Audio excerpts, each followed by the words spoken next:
एक जंगल के किनारे एक बूढ़ा लकड़हारा अपनी बीवी और बेटे के साथ रहता था। उसने जिंदगी की सारी जद्दोजहद दो चीजों के लिए की थी, एक छोटी सी छत और एक छोटा सा परिवार। छत जो उसने जंगल की लकड़ियों से बनाई थी, और परिवार जिसमें उसकी बीवी नादी और उसका जवान बेटा शरफू शामिल थे। लकड़हारा अब बूढ़ा हो चुका था। उसकी कमर झुकी हुई थी, बाजुओं की नसें सूख गई थीं और रोटी कमाने की ताकत अब उसके जिस्म में पहले जैसी नहीं रही थी। मगर फिर भी हर सुबह उठकर जंगल की तरफ चल पड़ता, कुल्हाड़ी अपने कांधे पर डालकर। बीवी नादी उससे उम्र में थोड़ी छोटी थी, मगर वक्त ने उसे भी जल्दी बूढ़ा कर दिया था। उसके माथे पर सिलवटें थीं, आंखों के नीचे थकन की परछाइयां और चेहरे पर एक पुरानी उलझन थी, जैसे हर चीज के लिए माफ कर चुकी हो। और शरफू 22 बरस का नौजवान था, लंबा पतला, आंखों में कुछ बुझा बुझा सा। जिस उम्र में लड़के अपने घर की दीवारों से बाहर निकलकर दुनिया को देखना चाहते हैं, शरफू उस उम्र में घर से बाहर ही कम निकलता था। उसका चेहरा सीधा था, मगर उसके लहजे में एक अजीब सी दूरी थी। वो घर में रहते हुए भी कुछ गैर हाजिर सा रहता था। लकड़हारा अक्सर अपनी बीवी से कहा करता, शरफू अब बच्चा नहीं रहा नादी, मगर ना वो जंगल जाता है ना काम करता है, बस पूरे दिन घर के किसी कोने में बैठा रहता है। नादी उसके लहजे को हल्का करने की कोशिश करती। वो तुम्हारी तरह नहीं है, ना उतना बोलता है ना किसी से घुलता है। हर किसी का मिजाज अलग होता है। बूढ़ा सर झटक देता। मिजाज अलग होने का मतलब ये तो नहीं कि वो हाथ भी ना हिलाए। मैं बीमार रहने लगा हूं नादी, अब ज्यादा दिन नहीं जंगल जा पाऊंगा। अगर आज वो काम नहीं सीखेगा तो कल क्या करेगा? नादी कुछ नहीं कहती। उसके पास जवाब नहीं था। कई बार उसने शरफू से भी पूछा था, बेटा अब्बा थक गए हैं, तुझे ही कुछ सीखना पड़ेगा। मगर शरफू हमेशा एक ही बात कहता, अम्मा मुझे नहीं लगता मैं वो सब कर सकता हूं। लकड़ी काटना, जंगलों में जाना, ये सब मेरे बस की बात नहीं है। घर के अंदर एक अजीब सी खामोशी रहने लगी थी। नादी रोटियां पकाती थी, मगर अब वो पहले जैसी आवाजें नहीं करती थी। वो अपनी सिल पर मसाले पीसती थी, मगर अब वो मसालों की खुशबू भी कम लगती थी। शरफू दिन भर घर के किसी कोने में बैठा मिट्टी पर उंगलियों से कुछ लकीरें बनाता रहता, जैसे कोई बात है जो उसे अंदर ही अंदर परेशान कर रही हो, मगर वो ना उसे जुबां पर लाता ना किसी से बांटता। बूढ़ा कई बार उसे देखता, क्या सोचता रहता है ये लड़का। कभी कभी शरफू उठकर जंगल के किनारे जाता, मगर ना कुल्हाड़ी लेता ना कोई बोरा, बस खड़ा हो जाता पेड़ों को देखते हुए, जैसे उनसे कुछ पूछ रहा हो, फिर चुपचाप लौट आता। वक्त गुजरता गया, बूढ़े की हिम्मत जवाब देने लगी। एक दिन उसे बुखार ने जकड़ लिया, हड्डियां बेजार हो गईं, और उस दिन पहली बार शरफू ने खुद जाकर बाहर से लकड़ियां लाकर चूल्हा जलाया। नादी की आंखें भीग गईं। शुक्र है कुछ तो किया इस लड़के ने। मगर अगले ही दिन शरफू फिर वहीं बन गया, फिर उसी खामोशी में लौट गया। अब्बा की बीमारी भी ठीक हुई, मगर अब हर दिन एक बोझ सा था कि कल अगर वो ना रहे तो क्या शरफू इस घर को संभाल पाएगा। गांव में कुछ लोगों ने भी कहना शुरू कर दिया, बूढ़े की उम्र हो गई है, मगर उसका बेटा कोई काम नहीं करता, अजीब सा है वो लड़का। कुछ औरतें तो ये भी कहने लगीं, कहीं शरफू के ऊपर कोई असर वसर तो नहीं। नादी सुनती मगर चुप रहती। वो जानती थी उसका बेटा अजीब है, मगर बुरा नहीं। मगर वो भी अब डरने लगी थी, एक माँ की तरह, जो जानती है कि उसके बेटे के सीने में कुछ ऐसा है जो वो छुपा रहा है, और जो एक दिन शायद सब कुछ बदल देगा। सुबह का वक्त था। नदी के किनारे बहती हवा में हल्की ठंडक घुली हुई थी। आसमान में परिंदों की चहचहाहट ताजगी लाने के बजाय उस रोज कुछ अलग महसूस हो रही थी, जैसे सन्नाटा बोलने लगा हो। लकड़हारे की आंखें खुलीं तो उसने अपने जिस्म को थोड़ा हिलाया, लेकिन आज बदन जैसे पत्थर हो गया था। सांसें थोड़ी धीमी और कमर में अजीब सा बोझ। उसने बैठने की कोशिश की, मगर हड्डियां जैसे शिकायत कर रही थीं। उसने अपनी बीवी नादी को देखा, जो पास ही बैठी अंगीठी में चाय रख रही थी। नादी ने पलकें उठाईं और पूछा, क्या हालत है आज? लकड़हारा धीमी आवाज में बोला, बिल्कुल हल्कान हूं, लगता है अब जंगल जाना मुमकिन नहीं। नादी ने कोई जवाब नहीं दिया, बस चाय कप में डालकर उसके पास रख दी। उसी वक्त शर्फू दरवाजे से अंदर आया, साफ कपड़े पहने, हाथ में एक तांबे का मग जिसे नादी हर सुबह पानी से भरकर उसके लिए रखती थी। उसने पहले अपने अब्बा को देखा, जो पहली बार सुबह चारपाई पर लेटे हुए थे। उसकी आंखों में सवाल थे। शर्फू ने कुछ कहे बिना नादी की तरफ देखा। नादी ने सिर नीचा कर लिया। लकड़हारे ने बेटे की आंखों में वो सवाल पढ़ लिए। अब्बा, आज जंगल क्यों नहीं गए? बिना पूछे ही वो सब समझ गया। वो हौले से मुस्कुराया, एक बूढ़ी थकी हुई मुस्कान। उसने हाथ के इशारे से बेटे को अपने पास बुलाया। शर्फू पास आया, बैठा। लकड़हारे ने बड़े लहजे में मगर नरमी से कहा, शर्फू बेटा। जी अब्बा, मैं अब ज्यादा दिन जंगल नहीं जा सकता। देखो बेटा, उम्र का सफर खत्म की तरफ है। जिस काम से इस घर का चूल्हा जलता था वो अब तुझ पर है। शर्फू चुप रहा। लकड़हारा फिर बोला, ये जंगल आसान नहीं है बेटा। वहां के पेड़ उतने सीधे नहीं होते जितने घर की दीवारें होती हैं। मगर एक बार तू अपने कदम वहां जमा ले तो लकड़ियां खुद तुझसे दोस्ती करने लगेंगी। नादी अब तक पास आकर खड़ी हो गई थी। उसने हाथों में आटा भी नहीं लिया, बस सुन रही थी। शर्फू ने अब्बा की आंखों में देखा। पहली बार इतने पास से, इतने सीधे। क्या करना होगा अब्बा? आवाज में कोई घबराहट नहीं थी मगर यकीन भी नहीं था। लकड़हारा बोला, जो काम मैंने किया वही। जंगल जाना है, पेड़ पहचानना है, कुल्हाड़ी चलानी है। पहली बार में हाथ कांपेंगे मगर फिर तू अपने आप उस जंगल का हिस्सा बन जाएगा। मैं तुम्हें बता दूंगा कौन सी लकड़ी कितनी भारी होती है, किस पेड़ को काटा जा सकता है और कौन सा वक्त सही है। समझ गया बेटा? शर्फू ने गर्दन झुका दी। जी अब्बा। लकड़हारे की आंखों में नमी आ गई मगर वो मुस्कुराया। शाबाश बेटा, मुझे तुझसे यही उम्मीद थी। नादी ने भी धीरे से दुपट्टा आंखों पर रखा। उसके चेहरे पर हल्का सा सुकून था, जैसे कोई लंबा डर आज जरा हल्का हुआ हो। लकड़हारा अब लेट गया। उसे ऐसा लगा जैसे वो कुछ बड़ी जिम्मेदारी अपने कंधों से उतार कर किसी और की पीठ पर रख आया हो। शर्फू ने चुपचाप अपने कमरे में जाकर पुराने स्टोर में टंगी कुल्हाड़ी को देखा। वो वही कुल्हाड़ी थी जिससे उसके बाप ने 30 साल जंगल को चीर कर रोजी कमाई थी। उसका लोहा पुराना हो गया था मगर धार अभी भी थी। उसने वो कुल्हाड़ी उठाई और थोड़ी देर तक उसे घूरता रहा। फिर वो बाहर निकला आहिस्ता से। नादी उसे देखती रही, कुछ कहे बिना। शर्फू कांधे पर कुल्हाड़ी लटकाए घर से निकला, न ज्यादा तेज न बहुत धीमा। उसके कदमों में एक अजीब सी तसल्ली थी मगर आंखों में सोच का तूफान। ये वही जंगल था जो उसके बाप की रोटी की वजह था। जंगल का रास्ता शर्फू अच्छी तरह जानता था। बचपन से अपने बाप को इसी तरफ जाते देखा था। उस रास्ते की हर मिट्टी, हर झाड़ी, हर मोड़ जैसे उससे जाने हुए थे। कुछ ही देर में वो उस जगह पर पहुंच गया जहां उसके अब्बा ने कहा था। वो जगह जहां एक कतार में पेड़ खड़े हैं, थोड़ा थोड़ा फासले पर। पहला पेड़ पहचानना आसान है, उसकी शाखें नीचे झुकी हुई हैं, वहीं से शुरुआत करना। शर्फू ने इधर उधर देखा। वही कतार थी, वही पेड़, सब कुछ वैसा ही जैसा अब्बा ने बताया था। उसने कुल्हाड़ी को दोनों हाथों से संभाला और पहले पेड़ की तरफ बढ़ा। शाखें वाकई झुकी हुई थीं, मोटी मजबूत मगर काटने के लिए आसान। वो आगे बढ़ा और पहला वार करने ही वाला था कि अचानक उसकी नजर पेड़ की ऊपरी शाखों की तरफ चली गई। ऊपर बहुत सारे परिंदे बैठे थे, छोटे, हल्के, रंग बिरंगे परिंदे, और उनके बीच कुछ बड़े गहरे काले परिंदे भी थे। वो देखने में अलग थे। उनकी गर्दन मोटी थी, आंखें चमकदार। वो हिल नहीं रहे थे, बस एक तक नीचे की तरफ देख रहे थे, जैसे निगाहबानी कर रहे हों। शर्फू की पेशानी पर बल पड़ गए। उसने गौर से देखा, शाखाओं के बीच में एक बड़ा सा घोंसला था, बहुत बड़ा, और उस घोंसले से हल्की हल्की आवाजें आ रही थीं, चूं चूं की धीमी धीमी आवाजें। बच्चे थे, परिंदों के बच्चे। शर्फू का हाथ कुल्हाड़ी पर था मगर अब उसकी पकड़ ढीली हो रही थी। उसके जहन में एक सवाल उठा, अगर मैंने ये पेड़ काट दिया तो? वो खुद से कहने लगा, घोंसला टूट जाएगा, बच्चे नीचे गिर जाएंगे और शायद मर भी जाएंगे।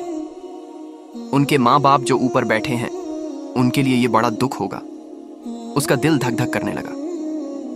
नहीं नहीं, उसने बुदबुदाया। उसने कुल्हाड़ी वापस जमीन पर रख दी और पेड़ के नीचे चुपचाप बैठ गया।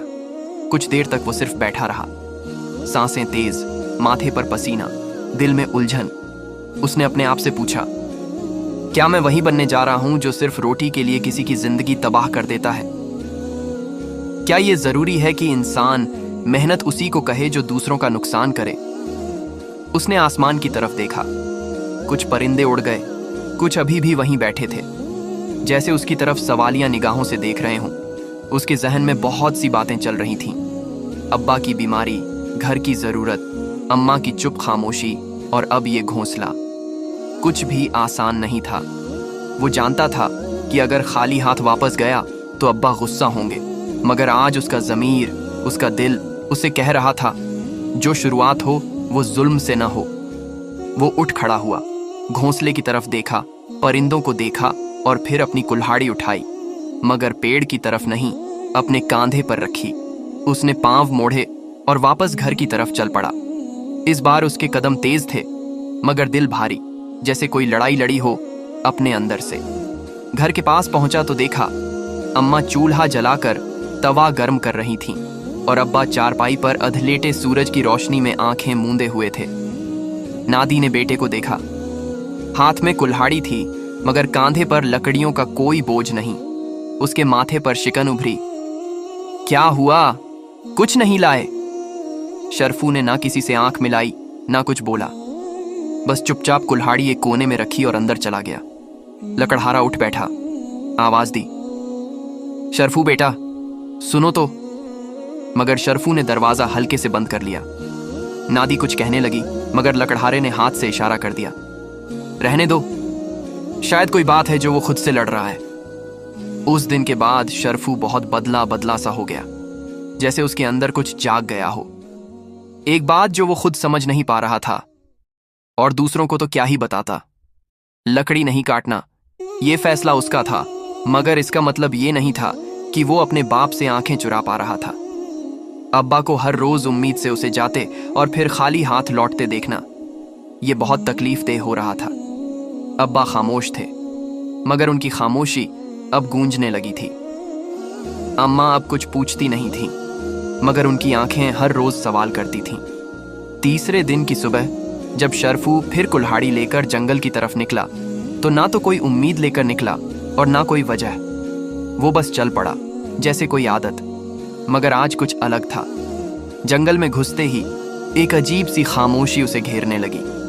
पेड़ वैसे ही थे, मिट्टी की सौंधी महक भी वहीं थी, मगर जैसे हवा में कोई दूसरी चीज घुली हो। वो उसी पेड़ के पास गया जहां 3 दिन पहले कुल्हाड़ी रोकी थी। वही पेड़, वही घोंसला, मगर अब उस घोंसले के नीचे कुछ गिरा हुआ था, एक टूटे हुए पर का गुच्छा जिसमें हल्की सी खून की लकीर थी।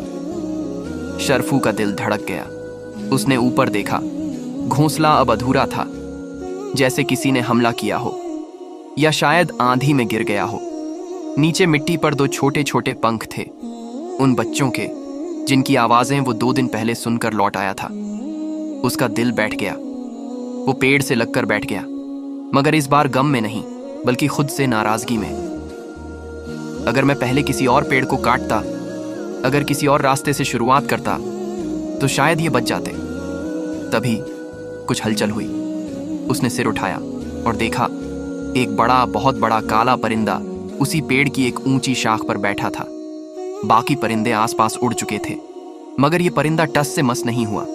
उसकी आंखें बेहद स्याह, मगर उनमें एक चमक थी, जैसे वो परिंदा सिर्फ देख नहीं रहा था, समझ भी रहा हो। शरफू ने महसूस किया जैसे वो परिंदा उसे देख रहा है। नहीं डर नहीं था, न ही कोई वहम। वो परिंदा वहीं बैठा रहा और उसकी गर्दन हल्के से एक तरफ झुकी, जैसे पूछ रहा हो, क्यों? शरफू के हाथ से कुल्हाड़ी फिर ढीली पड़ गई। वो धीरे धीरे खड़ा हुआ और उस परिंदे की तरफ देखने लगा। कुछ पल यूं ही बीत गए। फिर काले परिंदे ने पंख फैलाए।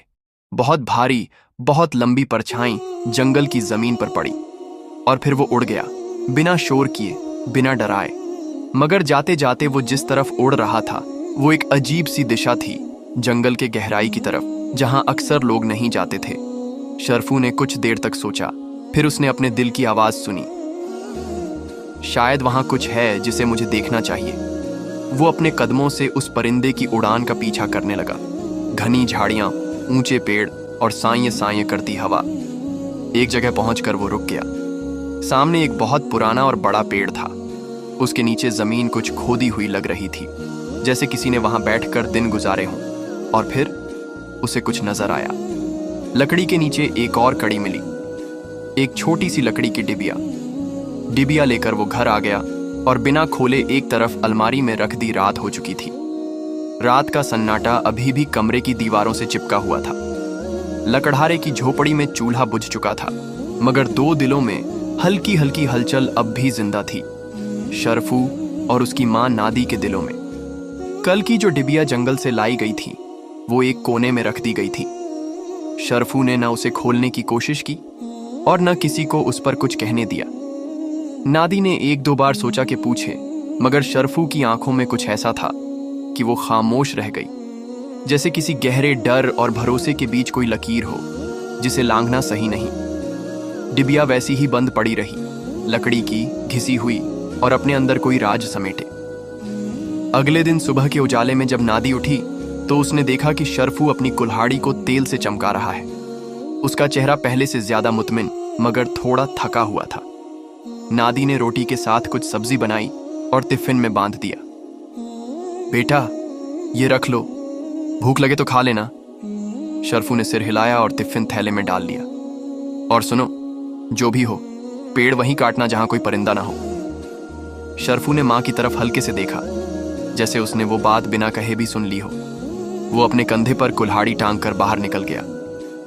जंगल आज भी वैसा ही था, मगर शरफू की चाल में अब झिझक नहीं थी। वो उसी जगह पहुंचा जहां हर रोज जाता था, मगर आज की तरह हर रोज का मंजर नहीं था। जैसे ही वो पेड़ों के करीब पहुंचा तो वहां परिंदों की चहचहाहट गूंज रही थी। पेड़ों की शाखों पर चिड़ियां, तोते, मैना और कई और छोटे रंग बिरंगे परिंदे जमा थे, मगर उनमें कुछ काले परिंदे भी मौजूद थे, भारी, खामोश और बारीक निगाहों से हर चीज को देख रहे। और फिर वो आया, बड़ा काला परिंदा। उसके पर बाकियों से बड़े, गर्दन चौड़ी, आंखें स्याह मगर चमकदार। उसकी मौजूदगी पूरे मंजर पर एक अजीब सी संजीदगी ला रही थी। शरफू ने चुपचाप टिफिन से रोटी निकाली और एक जगह बिछा दी। हर रोज की तरह सारे परिंदे धीरे धीरे उतर कर खाने लगे। शरफू एक पत्थर पर बैठ गया और उन्हें देखता रहा, मगर एक चीज इस बार अलग थी। वो बड़ा काला परिंदा खाना खाने के बाद जोर से एक अजीब सी आवाज निकाला। न कोई चीख, न कोई पुकार, बल्कि एक भारी और ठंडी सी जैसी गूंज जो जंगल के अंदर तक फैल गई। फिर वो परिंदा मुड़ा और जंगल के एक नए हिस्से की तरफ उड़ चला। बाकी कुछ काले परिंदे भी उसके पीछे हो लिए। शरफू कुछ देर बैठा रहा, फिर अचानक खड़ा हुआ। उसके कदम उस परिंदे के पीछे चल पड़े। वो किसी सवाल के पीछे नहीं, बल्कि किसी खिंचाव के पीछे चल रहा था। परिंदे उसे उस रास्ते पर ले जा रहे थे जहां वो पहले कभी नहीं गया था। रास्ता तंग था, कांटों से भरा, मगर वो रुका नहीं। करीब 15-20 मिनट चलने के बाद सारे परिंदे एक पुराने पेड़ के सामने रुक गए। वो पेड़ किसी वक्त बहुत ऊंचा रहा होगा, मगर अब उसकी शाखें झुकी हुई थीं, जड़ें जमीन के बाहर थीं, जैसे बरसों से वहां कुछ हुआ ही ना हो। और फिर शरफू ने देखा, पेड़ की जड़ के पास मिट्टी के नीचे आधी दबी हुई एक और डिबिया पड़ी थी, ठीक वैसी ही डिबिया जैसी कल मिली थी। वो बड़ा काला परिंदा पेड़ की जड़ पर उतरा और चोंच से मिट्टी हटाने लगा। बाकी परिंदे चुपचाप इर्द गिर्द खड़े रहे। शरफू समझ गया, ये डिबिया उसे ही दी जा रही है। उसने धीरे से आगे बढ़कर डिबिया उठाई। लकड़ी पुरानी थी और उस पर हल्का सा एक निशान था। न कोई ताला, न कोई लॉक, बस एक बंद राज, एक ठंडा बोझ। शरफू ने चारों तरफ देखा। परिंदे अब भी खामोश थे। फिर वो पीछे मुड़ा और उस पेड़ से निकलकर सीधा घर की तरफ चल पड़ा। शाम होने लगी थी जब शरफू घर पहुंचा। नादी बाहर बैठी थी, रोटी सेंकने के बाद खाट पर बैठे अपने हाथों को देख रही थी। थकावट और इंतजार की लकीरें उसके माथे पर साफ थीं। जैसे ही उसने शरफू को देखा और उसके हाथ में दूसरी डिबिया, वो थोड़ा चौंकी। फिर से वही। शरफू ने सर झुकाया और जवाब नहीं दिया। उसने दूसरी डिबिया भी उसी कोने में रख दी। जहां कल की डिबिया थी, अब वहां 2 डिबियाओं थीं, बिल्कुल एक जैसी, मगर खुली नहीं। लकड़हारा भी अब चुप हो गया था। वो जान गया था कुछ है जो उनके बेटे के हिस्से में आ रहा है, जो वो समझ नहीं पा रहा। मगर नादी की आंखों में डर भरने लगा था। एक बात तो है, परिंदों का रोज आना, इन डिबियों का मिलना और बेटे का बदलता लहजा, सब कुछ अजीब हो रहा है। मगर फिर भी वो चुप रही, क्योंकि शायद कुछ राज कभी सवाल नहीं मांगते, बस वक़्त मांगते हैं। अगले दिन जैसे जैसे सुबह की हल्की हल्की रोशनी झोंपड़ी के पुराने टीन की छत पर पड़ने लगी, वैसे वैसे नादी रसोई में चूल्हा सुलगाने लगी। मिट्टी के कोनों में फंसी राख धीरे धीरे गर्म होने लगी थी। रोटियों की खुशबू फैलने लगी, मगर उसके साथ एक अजीब सी खामोशी भी हवा में तैर रही थी, जैसे आज के दिन कुछ अनकहा होने वाला हो। शर्फू हमेशा की तरह सुबह जल्दी उठ गया था। उसने अपने छोटे से थैले में कुल्हाड़ी डाली, साथ में माँ का दिया टिफिन रखा और दरवाजे की तरफ बढ़ा। नादी ने उसे रोकते हुए टिफिन पकड़ा दिया। थोड़ा गर्म है, लेकिन रोटी नरम है, भूख लगे तो पेड़ के नीचे बैठकर खा लेना। शर्फू ने सिर्फ गर्दन हिलाई, कुछ भी कहे बिना। लकड़हारा आज भी चारपाई पर ही था, आंखें अध खुली, मगर अब वो बेटे को जाते हुए रोज देखता और कुछ नहीं पूछता। उसकी चुप्पी अब सवाल नहीं करती, सिर्फ देखती थी। जैसे ही शर्फू जंगल पहुंचा, उसके कदम खुद ब खुद उसी जगह चले गए जहां रोज रुकते थे। छायादार पेड़, पत्थर की वही जगह और आसमान में डोलते हुए वही रंग बिरंगे परिंदे, चिड़ियाओं, तोते, मैना, बुलबुलें, और उन सब के बीच फिर वही भारी साएं, काले परिंदे। जैसे हर दिन की तरह इस दिन की भी रस्म हो। शर्फू ने थैले से टिफिन निकाला और रोटी के टुकड़े जमीन पर फैला दिए। सभी परिंदे धीरे धीरे उतर कर खाने लगे। उनकी आवाजें जंगल की खामोशी को हल्का करती रहीं। लेकिन फिर उस झुंड में से एक भारी परिंदा आगे बढ़ा। वही बहुत बड़ा, चमकते परों वाला, गंभीर आंखों वाला परिंदा। वो बिना किसी हड़बड़ी के शर्फू के सामने उतरा। उसकी चोंच में एक और लकड़ी की डिबिया थी, छोटी, पुरानी, मगर एक अजीब किस्म की चमक लिए हुए।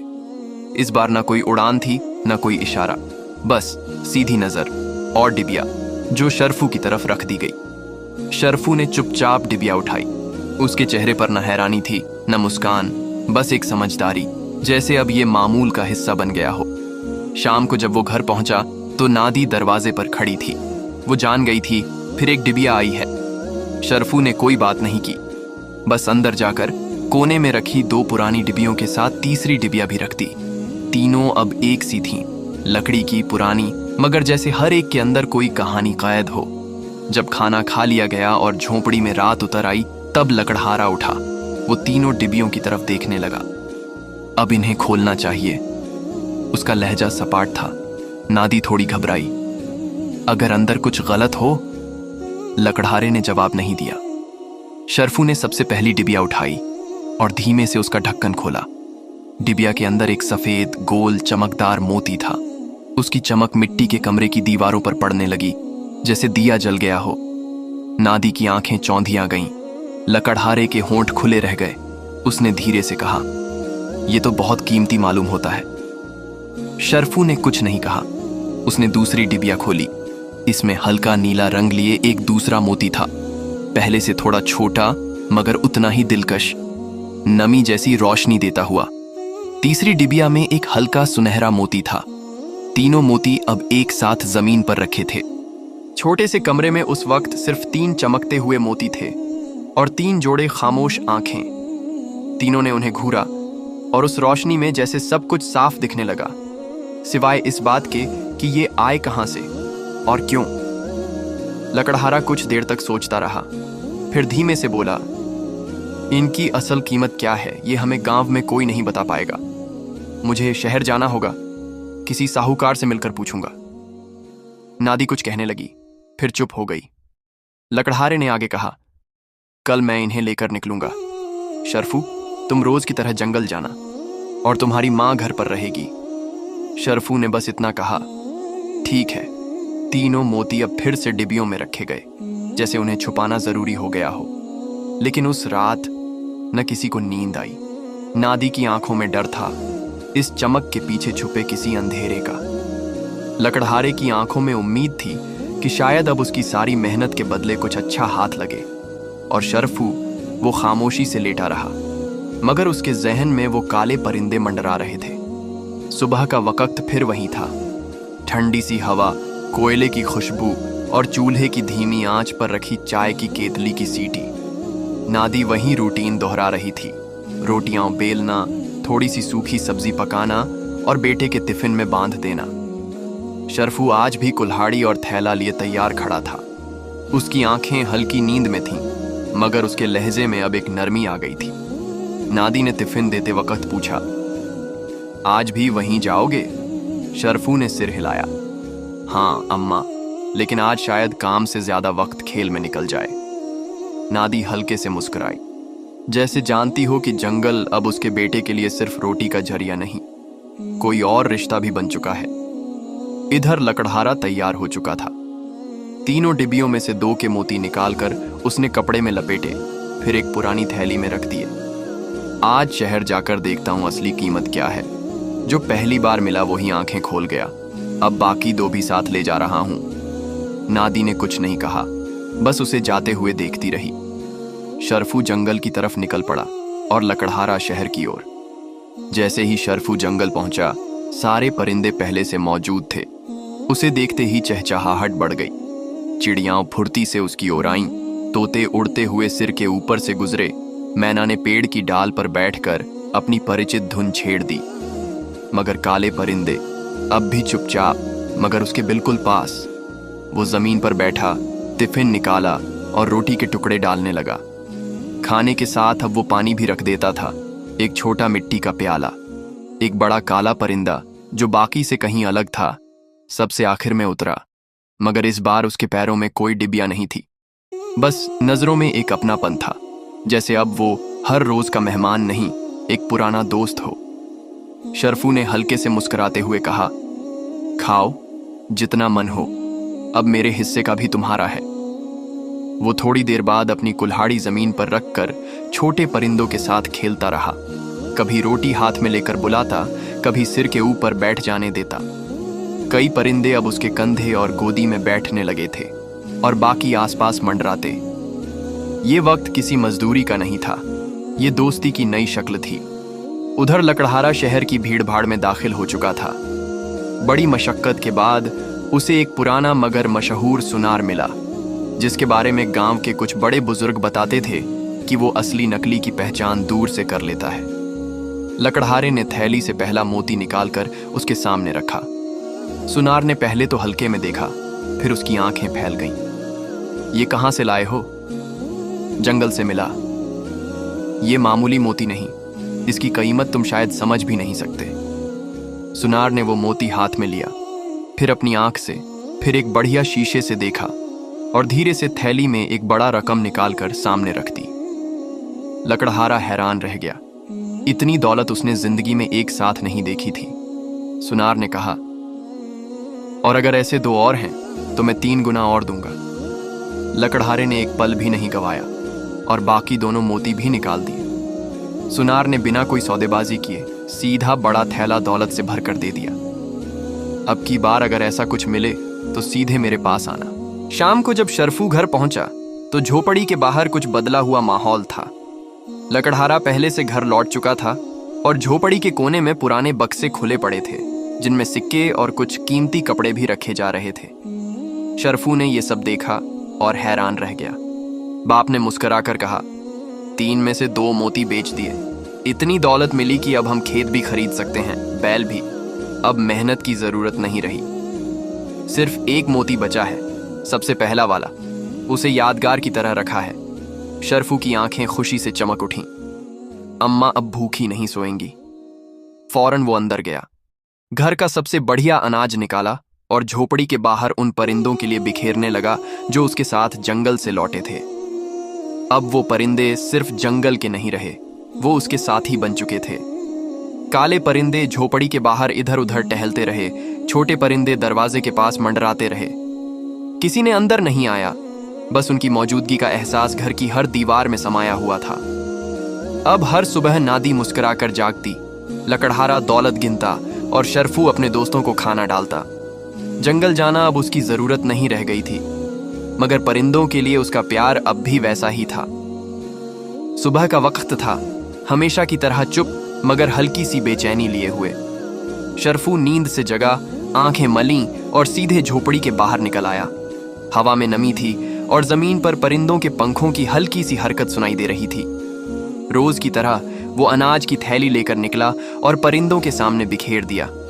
छोटी चिड़ियां, तोते, मैना सब खाने में लग गए और फिर काले परिंदे भी उतरे, एक एक कर उसकी तरफ आए।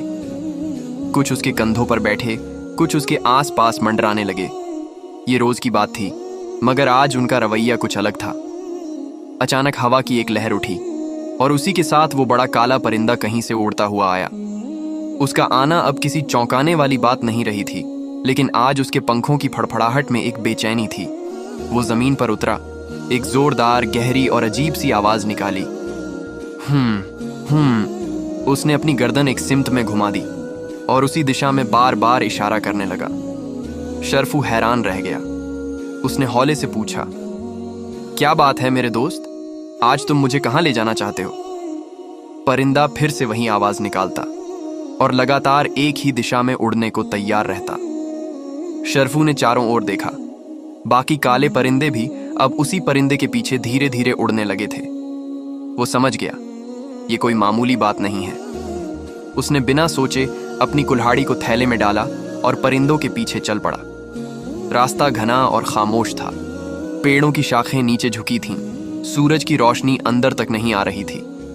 हर कदम पर मिट्टी की गंध, पत्तों की सरसराहट और परिंदों के पंखों की हल्की आहट सुनाई देती रही। चलते चलते शर्फू अब जंगल के उस हिस्से में पहुंच गया था जहां शायद कोई आम इंसान नहीं गया होगा। यहाँ के पेड़ पुराने थे, तने मोटे और हवा बहुत ठंडी। और फिर सामने आया वो गुफा, काले पत्थरों से बनी, आधी झाड़ियों में छुपी हुई। उसे देखकर पहली नजर में ही अजीब सा महसूस हुआ, जैसे ये कोई आम जगह नहीं बल्कि किसी खास मकसद के लिए बनी हो। परिंदा आगे बढ़ा और बिना किसी डर के गुफा के अंदर चला गया। शर्फू कुछ पल रुका, फिर उसने गहरी सांस ली और उसके पीछे चला गया। जैसे ही वो अंदर गया, आंखें चौंधिया गईं। गुफा के बीचों बीच, दीवारों के किनारे किनारे, जमीन पर और एक किनारे लगे पत्थरों पर मोती ही मोती बिखरे हुए थे। छोटे बड़े, सफेद, नीले, हल्के सुनहरे, कुछ तो हीरे जैसे चमकते हुए। इनमें से कुछ बिल्कुल वैसे ही थे जैसे काले परिंदों ने डिब्बियों में देकर शर्फू को दिए थे।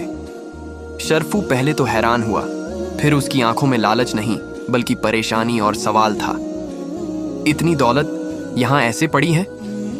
परिंदे चुपचाप उसके आसपास मंडराते रहे, जैसे कह रहे हों, जितना लेना हो ले लो, हमारा काम इतना ही है। शर्फू ने अपना सिर पर बंधा रुमाल खोल लिया और चुन चुन कर मोती भरने लगा। परिंदे उसकी मदद भी कर रहे थे, अपने पंजों से कुछ मोती उसकी तरफ सरकाते जाते। शर्फू ने बहुत सारे मोती जमा कर लिए, मगर गुफा में अब भी दर्जनों, सैकड़ों मोती बाकी थे। उसने एक नजर पीछे डाली, फिर मोती वाला रुमाल संभाला, थैले में रखा और परिंदों के साथ घर की तरफ चल पड़ा। शाम को जैसे ही वो घर पहुंचा, नादी और लकड़हारा पहले से दरवाजे पर थे, जैसे उन्हें अंदाजा हो चुका हो कि कुछ होने वाला है। शर्फू ने चुपचाप थैला खोला और रुमाल में से मोती एक एक करके जमीन पर रखता गया। सारा कमरा जैसे चमकने लगा। नादी का चेहरा डर से सफेद हो गया। ये कहां से लाए बेटा? गहरे जंगल में एक गुफा थी, तुम्हारे परिंदे मुझे वहां ले गए। लकड़हारा कुछ देर तक कुछ बोल ही नहीं पाया। फिर जब बोलने की ताकत आई तो सिर्फ इतना कहा, बेटा, नहीं पता वो गुफा किसकी थी, न ये मोती कहां से आए। इतनी दौलत इंसान को जितनी देती है उतना ले भी लेती है। नादी ने भी सहमते हुए कहा, अब और मत जाना वहां बेटा, जो मिल गया बहुत है। इससे आगे कुछ लिया तो नुकसान हो सकता है। शर्फू चुप रहा। उसने सिर झुका लिया। ठीक है, जैसा आप कहें। लकड़हारे ने बड़े ध्यान से वो सारे मोती एक पुराने संदूक में रख दिए। अब घर में 3 नहीं, दर्जनों मोती थे और उनके साथ कई सवाल। दौलत थी, मगर हर मोती में कोई ना कोई कहानी छुपी थी जो अभी खुलनी बाकी थी। झोपड़ी में उस रात रोशनी बहुत थी, मगर तीनों की आंखों में नींद नहीं थी। वो 2 मोती जो सबसे पहले बेचे गए थे, उनका असर अब सिर्फ लकड़हारे की झोपड़ी तक सीमित नहीं रहा था। उन मोतियों से मिली दौलत से लकड़हारे ने सबसे पहले अपनी झोपड़ी को तुड़वाया और उसकी जगह एक मजबूत, खूबसूरत और बड़ा सा घर बनवाना शुरू कर दिया। मगर उसका दिल सिर्फ खुद तक महदूद नहीं था। उस घर के पीछे जो छोटी सी बस्ती थी, जिसमें तंगहाल, बूढ़े, बेसहारा लोग रहते थे, लकड़हारे ने सबको इकट्ठा किया और कहा, हम सब मिलकर एक नई जगह बसाएंगे, नदी के किनारे, एक ऐसा इलाका जहां हर किसी का अपना घर होगा। मैं सबका खर्च उठाऊंगा। लोगों को पहले यकीन नहीं हुआ, मगर जब उन्होंने देखा कि घर बन रहे हैं, ईंटें उतर रही हैं और मजदूर दिन रात खड़े हैं, तब उन्हें एहसास हुआ कि ये दौलत खुदगर्जी नहीं, हिम्मत लेकर आई है। लकड़हारे ने न सिर्फ लोगों को जमीन दी, बल्कि हर घर का सामान भी खुद दिया। औरतों के लिए सिलाई का काम शुरू करवाया, बच्चों के लिए एक स्कूल बनवाया और सड़कें, जो कभी कीचड़ से भरी थीं, अब मिट्टी और पत्थर से पक्की हो गई थीं। कुछ ही महीनों में वो बस्ती बदल चुकी थी। अब वहां एक नया शहर उभर चुका था, जिसका नाम सबने मिलकर रखा, खुशहाल नगर। इस नाम में सिर्फ दौलत की नहीं, उम्मीद की भी बुनियाद थी। लकड़हारा अब अपने नए घर में आराम से रहता था, मगर चैन सिर्फ तब महसूस करता जब वो देखता कि लोग अब भूखे नहीं सोते, बच्चे अब जमीन पर नहीं, बेंचों पर बैठकर पढ़ते हैं। उधर शरफू अब रोज उस बाग में जाता था, जो काले परिंदों के लिए खास तौर पर तैयार करवाया गया था। उसमें ऊंचे ऊंचे पेड़, तालाब, बैठने की जगह और अनाज के कोने बने थे। काले परिंदे अब वहीं रहते थे। शरफू हर सुबह उनके लिए अनाज और पानी लेकर आता, उनके साथ बैठता, बातें करता और जब कभी कोई छोटा परिंदा बीमार होता तो खुद हाथ से दाना खिलाता। अब वो परिंदे कोई दौलत लेकर नहीं आते थे और शरफू ने भी कभी दोबारा उस गुफा की तरफ रुख नहीं किया था जहां से उसने मोती लाए थे। उसकी जिंदगी सादगी से और उसके रिश्ते भरोसे से चलने लगे थे। खुशहाल नगर की तरक्की के लिए लकड़हारा अब तक जो कमाई करता रहा था, वो धीरे धीरे लोगों की मदद में खर्च हो गई। हर घर, हर स्कूल, हर ईंट पर उस दौलत की एक परत थी जो मोतियों से आई थी। अब उसके पास सिर्फ वही मोती बचे थे जो गुफा से लाए गए थे। इस बार उसने एक थैली में लगभग 200 मोती भरे, नीले, सफेद, सुनहरे, सब एक साथ। वो सीधा उन्हीं सुनार के पास गया जिसने पहले मोती खरीदे थे। थैली सामने रखकर कहा, इनमें लगभग 200 मोती होंगे। अब की बार बड़ी जरूरत है, दौलत भी ज्यादा चाहिए। सुनार ने थैली खोली, एक नजर डाली, फिर अंदर हाथ डालकर एक एक मोती निकाल कर देखा। उसके चेहरे पर गहरी संजीदगी आ गई। उसने थैली को वापस किया और धीरे से कहा, अब हमारे पास तुम्हें देने के लिए कुछ नहीं बचा। हमने पहले ही बहुत कुछ तुम्हें दे दिया है, लेकिन अब मैं तुम्हें वहां लेकर चलूंगा जहां इन मोतियों की असली कीमत समझी जाएगी। लकड़हारा थोड़ा चौंका। कहां? सुनार ने कहा, शहर से बहुत दूर एक महल है, वहां का बादशाह खुद जवाहरात का शौकीन है। उसका खजांची तुम्हारे इन मोतियों को देखकर ठीक ठीक अंदाजा लगा सकता है। कल सुबह तैयार रहना, मैं तुम्हें महल लेकर चलूंगा। घर लौटते वक्त लकड़हारा थोड़ी उलझन में था। अब तक उसका सफर सीधा रहा था, मोती मिले, बेचे, दौलत आई। मगर अब ये सफर बादशाह तक जा रहा था और बादशाहों के साथ चीजें सीधी नहीं होती। शाम को जब वो घर पहुंचा तो नादी और शरफू दोनों ने उसके चेहरे का रंग पढ़ लिया। शरफू ने पूछा, अब्बा सब ठीक है? लकड़हारा थोड़ा रुककर बोला, सुनार ने कहा है कि अब मोती इतने कीमती हैं कि हमें उन्हें किसी बादशाह को ही दिखाना पड़ेगा। कल सुबह मुझे उसके साथ जाना है। नादी थोड़ा घबराई। बादशाह से? शरफू ने कुछ नहीं कहा, मगर उसकी आंखों में हल्की सी बेचैनी उतर आई। अब्बा अकेले मत जाइएगा, लकड़हारा ने सिर पर हाथ फेरते हुए कहा। अगर सब ठीक रहा तो ये शहर और भी बड़ा हो जाएगा। जो शुरू किया है उसे अधूरा नहीं छोड़ सकता। सुबह का उजाला नर्म परछाइयों के साथ खुशहाल नगर पर उतर रहा था। नदी के किनारे अब ईंटों से बने सुंदर घरों की कतारें थीं। बच्चे स्कूल की तरफ जाते दिखाई देते और बुजुर्ग अपने आंगनों में बैठकर चाय की प्यालियों से धुआं उड़ाते हुए बातों में मशगूल रहते। मगर उस सुबह लकड़हारे के चेहरे पर एक अलग सी खामोशी थी। उसने रोटियां खाईं और मोतियों से भरी थैली संभाली। आज बादशाह के पास जाना है, उसने नादी से कहा। नादी ने थोड़ी चिंता से पूछा, ठीक से सोच लिया? सब कुछ इस बार के फैसले पर टिक गया है, कहकर वो घर से निकल गया। सुनार पहले से उसके इंतजार में खड़ा था। तैयार हो? चलो। फिर दोनों एक घोड़ा गाड़ी में सवार होकर उस रास्ते की तरफ रवाना हुए जहां से शाही इलाका शुरू होता था। रास्ता लंबा था और जैसे जैसे वे आगे बढ़ते गए माहौल बदलता गया।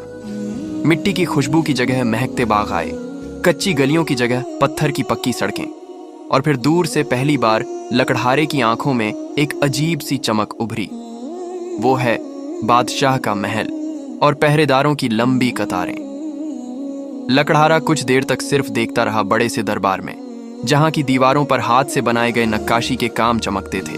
वहां बादशाह सोने की कुर्सी पर बैठा था। उसके चारों तरफ वजीर, हाकिम और मुंशी मौजूद थे। सुनार और लकड़हारे को दरबार में पेश किया गया। बादशाह ने दोनों को ऊपर से नीचे तक देखा। कहिए, क्या लाए हैं? लकड़हारे ने थैली खोली और एक एक करके मोती सामने रख दिए। बादशाह ने पहली ही नजर में कुछ महसूस किया। ये तो मामूली नहीं लगते, उसने कहा। इन्हें मेरे पास लाओ। एक नौकर आगे बढ़ा, थाली में मोती रखे और बादशाह की तरफ बढ़ा। बादशाह ने मोती उठाया, उसकी सतह को उंगलियों से टटोला, रोशनी में घुमाया, फिर एकदम से उसकी भौहें चढ़ गईं। इन दोनों को गिरफ्तार कर लो। ये सुनते ही लकड़हारे के पांवों तले जमीन खिसक गई। सुनार का चेहरा सफेद पड़ गया। क्या मतलब? लकड़हारा बुरी तरह हड़बड़ा गया। बादशाह ने गहरी आवाज में कहा, सच सच बताओ, ये मोती कहां से लाए? सुनार ने हाथ जोड़ते हुए कहा, ये मेरे नहीं हैं, मैं तो सिर्फ बेचने में मदद करता था, लाता ये ही था। बादशाह ने लकड़हारे की तरफ देखा। अब तुम्हारी बारी है, सच्चाई बयां करो, वरना तुम्हारा मुंह खुलवाने के और भी तरीके हमें आते हैं। लकड़हारे ने एक गहरी सांस ली। उसके माथे पर पसीना आ गया था। मैं आपको सब कुछ बता सकता हूं, लेकिन भीड़ में नहीं। आप चाहें तो मुझे अकेले में बुला लीजिए, मैं कुछ नहीं छिपाऊंगा। बादशाह ने यह बात सुनी ही थी कि पास खड़े वजीर का चेहरा अचानक फीका पड़ गया। उसके माथे से पसीना टपकने लगा, आंखें जमीन पर टिक गईं। बादशाह ने तुरंत वजीर की तरफ देखा। तुम क्यों घबरा रहे हो? वजीर के होंठ हिले, मगर आवाज नहीं निकली। बादशाह ने दो पहरेदारों को इशारा किया, लकड़हारे और सुनार को हमारे साथ अंदर लाया जाए। एक बड़े बंद कमरे में सिर्फ 3 लोग मौजूद थे, बादशाह, लकड़हारा और सुनार। बादशाह ने कड़ा सवाल किया, अब बताओ, सारा किस्सा क्या है? लकड़हारे ने आंखें बंद की और वो सब बयां किया जो अब तक कभी जुबान पर नहीं लाया था। कैसे वो बूढ़ा हो गया था, कैसे उसके बेटे ने लकड़ी नहीं काटी, कैसे परिंदों को दाना डालते डालते वो दोस्ती बन गई, कैसे परिंदे उसे गुफा तक ले गए और फिर कैसे वहां से मोती मिलने लगे। असली राज उस गुफा और उन काले परिंदों का था। बादशाह ध्यान से सब सुनता रहा, फिर कुछ देर सोचकर बोला, ये बात किसी और को पता नहीं चलनी चाहिए, वरना लोग उस जंगल को ही नोच डालेंगे। तुम लोग अपने अपने घर जाओ, लेकिन कल अपने बेटे को लेकर मेरे महल में आओ, मुझे खुद उससे मिलना है। शाम ढल रही थी। लकड़हारा जब महल से लौटकर घर आया तो उसके चेहरे पर एक अजीब सा तनाव था, जैसे वो बहुत बड़ी बात अपने सीने में दबाकर लाया हो। झोपड़ी के अंदर नादी चूल्हे के पास बैठी थी और शरफू वहीं पास में लकड़ी से कुछ रेखाएं जमीन पर खींच रहा था। लकड़हारे ने जैसे ही थैला जमीन पर रखा, नादी ने फौरन पूछा, क्या हुआ? क्या बादशाह ने कुछ कहा? लकड़हारा कुछ पल चुप रहा, फिर बोला, बादशाह को मोती देखकर शक हुआ, हमें पकड़ा गया, लेकिन फिर उसने मुझे अलग कमरे में बुलाकर बात की। फिर? शरफू ने पूछा, आवाज थोड़ी तेज थी। मैंने सब कुछ बता दिया कि कैसे गुफा मिली और वहां से मोती मिले। अब वो तुझे मिलना चाहता है, कहता है कल तुझसे मिलकर सच्चाई समझेगा। नादी के चेहरे पर चिंता थी। क्या जरूरत थी ये सब बताने की? मगर शरफू ने नजरें मिलाकर कहा, अब्बा ने सही किया, अगर गलत हाथों में कुछ चला जाता तो उसकी सजा हमें भी मिलती। कल चलेंगे महल, देखेंगे क्या होता है। अगली सुबह 3 लोग एक ही मकसद के लिए निकले, शरफू, लकड़हारा और सुनार। तीनों के दिल में हलचल थी। रास्ता वही था, मगर आज की मंजिल में डर और जवाब दोनों शामिल थे। बादशाह के महल में जब उन्हें पेश किया गया तो पहले से ही उनके लिए एक कमरा तय था। बादशाह वहीं मौजूद था, उसके चेहरे पर खामोशी थी। आओ बैठो। बादशाह ने शरफू की तरफ देखा। उसकी आंखों में कोई गुस्सा नहीं था, लेकिन बहुत सारे सवाल थे। बेटा, तुम ही हो ना जिसने वो मोती ढूंढे? जी। बताओ कैसे मिले? शरफू ने पूरा किस्सा दोहराया। कैसे परिंदों ने उसके साथ दोस्ती की, कैसे एक दिन उसे गुफा के पास ले गए, कैसे वहां से मोती मिले और कैसे वो रोज मोती लाता रहा। बादशाह चुपचाप सुनता रहा। फिर उसने अचानक पूछा, वो गुफा तुम्हें कैसी लगी थी? शरफू ने जवाब दिया, साहब, वो कोई आम गुफा नहीं थी। अंदर कुछ पुराना सामान पड़ा था, जैसे किसी जमाने में वहां लोग रहते रहे हों। वहां घोड़ों के पैरों के निशान भी थे, लकड़ी की जली हुई मशालें और कुछ बक्से। बादशाह ने वजीर की तरफ देखा, फिर गहरी सांस लेकर कहा, यही वो जगह है। हमारे महल से पिछले कुछ महीनों से मोती चोरी हो रहे थे। किसी को समझ नहीं आ रहा था कि कैसे। अब लगता है चोरी के बाद मोती वहीं छिपाए जा रहे थे। बादशाह ने जोर से आवाज दी, बुलाया जाए। कुछ ही पलों में एक लंबा चौड़ा आदमी लोहे की जंजीरें कंधे पर डाले कमरे में दाखिल हुआ। बादशाह ने कहा, 15 चुने हुए सिपाही लो और इस लड़के के साथ उसी गुफा तक जाओ, मगर होशियार रहना, अगर वहां कोई है तो वो खतरनाक हो सकता है। आसपास जाल बिछाओ, मगर खुद को छुपाकर। शाम ढल रही थी जब शरफू और 15 सिपाही जंगल में दाखिल हुए। घना जंगल, पेड़ों के बीच से झांकती रोशनी और दूर दूर तक सन्नाटा। सिपाही बड़ी चालाकी से झाड़ियों में छुपते हुए आगे बढ़ते गए। शरफू ने इशारा किया, वो रहा, वही गुफा है। सिपाही चारों तरफ बंट गए। एक आधे घेरे में गुफा के बाहर, बाकी पीछे की तरफ। सांसें थमी हुई थीं और फिर कुछ देर के बाद झाड़ियों के पीछे से सरसराहट की आवाज आई, घोड़े की टापों की धुन, और फिर 10-12 लोग नकाब में गुफा की तरफ बढ़ते दिखे। शरफू ने फुसफुसाकर कहा, वही हैं। मैंने 2 बार इन्हें दूर से देखा है। वो लोग गुफा के अंदर घुसे। कुछ ही सेकंड बाद सिपाहियों ने गुफा पर धावा बोल दिया। भीतर जोरदार शोर उठा। लोहे की तलवारें टकराईं, कुछ चिल्लाहटें, कुछ पैरों की भगदड़। मगर सिपाहियों ने पूरी तैयारी कर रखी थी। कुछ ही देर में वो 10-12 डाकू जंजीरों में बंधे हुए गुफा से निकाले गए। उनके चेहरों पर गुस्सा था, मगर किसी को समझ नहीं आया कि काले परिंदों की निगरानी में पली दौलत का असली पहरेदार तो एक लड़का निकला। सिपाही डाकू और शरफू के साथ वापस महल लौटे। जब बादशाह को खबर मिली, उसने दरबार बुलवाया। डाकुओं को सामने लाया गया। बादशाह ने कहा, ये हैं हमारे खजाने के गारतगर, लेकिन शुक्र है एक लड़का था जिसने किसी शाही सिपाही से ज्यादा वफादारी दिखाई। सबके सामने शरफू की तरफ देखा। तुमने जो किया है वो काबिल तारीफ है। दरबार सजा हुआ था, मगर आज शहनाइयां नहीं, सन्नाटा था। महल की बड़ी ओसारी के सामने 10 डाकू जंजीरों में जकड़े, गर्दनें झुकाए खड़े थे। पहरेदार चारों तरफ तैनात थे और महल का हर आला अफसर मौजूद था। बादशाह बैठा था, आंखों में गुस्सा नहीं, मगर वो सुकून भी नहीं जो इंसाफ के इंतजार में ठहरता है।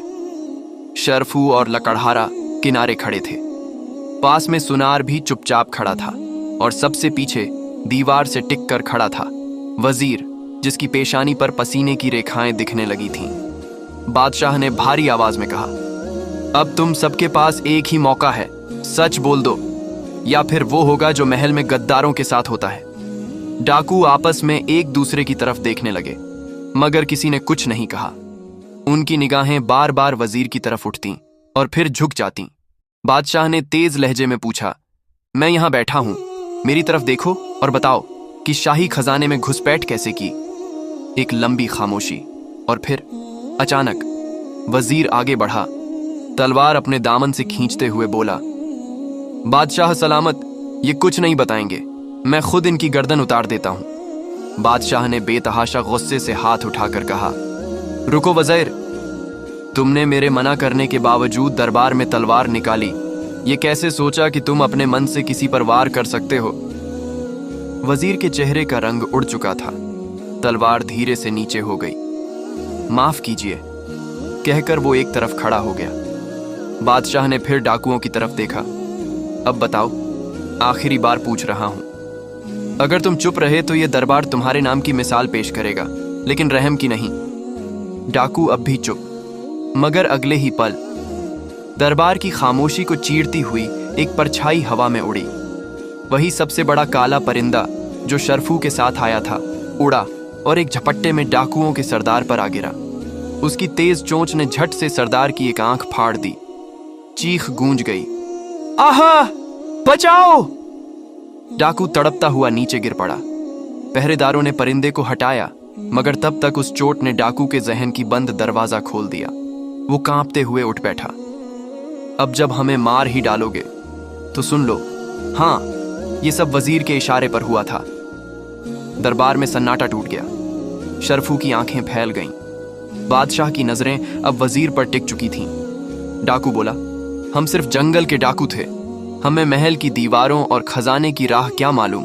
इसने हमें बुलाया, कहा तुम्हें आधा हिस्सा दूंगा और बाकी मैं लूंगा, बस गुफा में मोती जमा करते जाओ।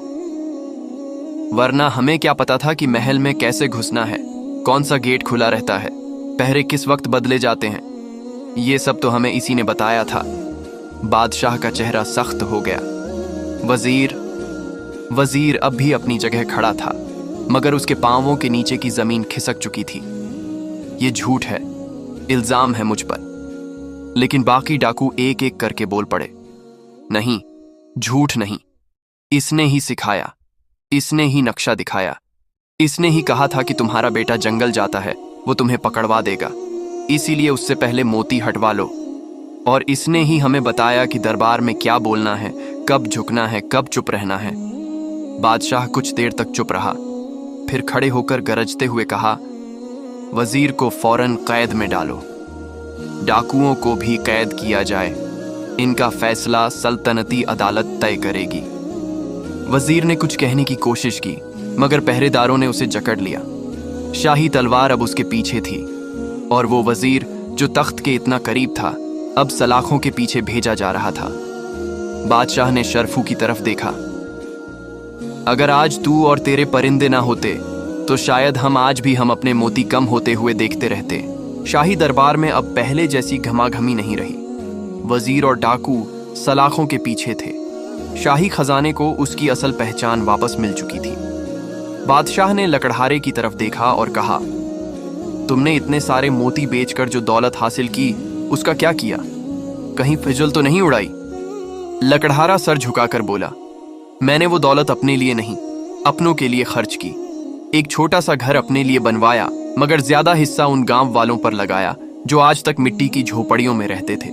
नदी किनारे एक बस्ती बसाई, खुशहाल नगर, वहां सड़कों का इंतजाम करवाया, बच्चों के लिए स्कूल बनवाया। दरबार में एक पल की खामोशी छा गई। फिर बादशाह ने अपनी दाढ़ी सहलाते हुए अपने खास आदमी की तरफ इशारा किया, तुम जाकर इस बात की सच्चाई लाओ। देखो, क्या ये इंसान सच में वैसा है जैसा कहता है? लकड़हारे को महल में रोक लिया गया। 2 दिन बाद वो शाही अफसर लौट आया। बादशाह के सामने कहा, बादशाह सलामत, इस आदमी ने जो कहा हर लफ्ज हकीकत है। वो बस्ती सच में खुशहाल है, लोग उसकी इज्जत करते हैं, बच्चे उसे अब्बा कहते हैं और बूढ़े उसे बेटा। वो दौलत को हाथ की चीज नहीं, किसी की जरूरत का रास्ता समझता है। बादशाह की आंखों में चमक आ गई। उसने लकड़हारे से कहा, अब मैं तुम्हें एक ओहदा देता हूं। तुम्हें हुक्म है कि इस पूरे इलाके के गांवों की निगरानी और देखभाल तुम्हारे जिम्मे होगी। तुम सल्तनत के पैसों से जैसे चाहो, जब चाहो काम करवा सकते हो, किसी मंजूरी की जरूरत नहीं। लकड़हारा बोला, मैं ये जिम्मेदारी खुशी से कबूल करता हूं, मगर महल में नहीं रह सकता। मुझे मेरे गांव की मिट्टी ही सुकून देती है। बादशाह मुस्कुराया, जैसी तुम्हारी मर्जी, तुम्हें वहीं से सल्तनत की मदद मिलती रहेगी। तुम वहीं के नवाब हो, लोगों के दिलों के। और फिर शरफू अब जवान हो चुका था, मगर उसके लहजे में वही सादगी, आंखों में वही शराफत और दिल में वही मोहब्बत जो परिंदों से शुरू हुई थी। बादशाह ने शरफू से कहा, बेटा, तुमने जो किया वो कोई मामूली बात नहीं। हम चाहते हैं कि तुम हमारे महल में रहो, हमारे बच्चों को पढ़ाओ और इन परिंदों के साथ एक नया रिश्ता कायम करो। तुम हमारे सलाहकार बनो। शरफू ने हामी भर दी। अब वो महल में रहता था। हर सुबह वो अपने काले परिंदों के बाग में जाता, उनको दाना डालता, उनसे बातें करता और सबसे बड़ा काला परिंदा, जो उसके सबसे करीबी दोस्त जैसा हो गया था, वो उसके कंधे पर बैठकर हर रोज उसके कान में अजीब सी मगर प्यारी आवाज निकालता। और इस तरह शर्फू और परिंदा खुशी खुशी रहने लगे।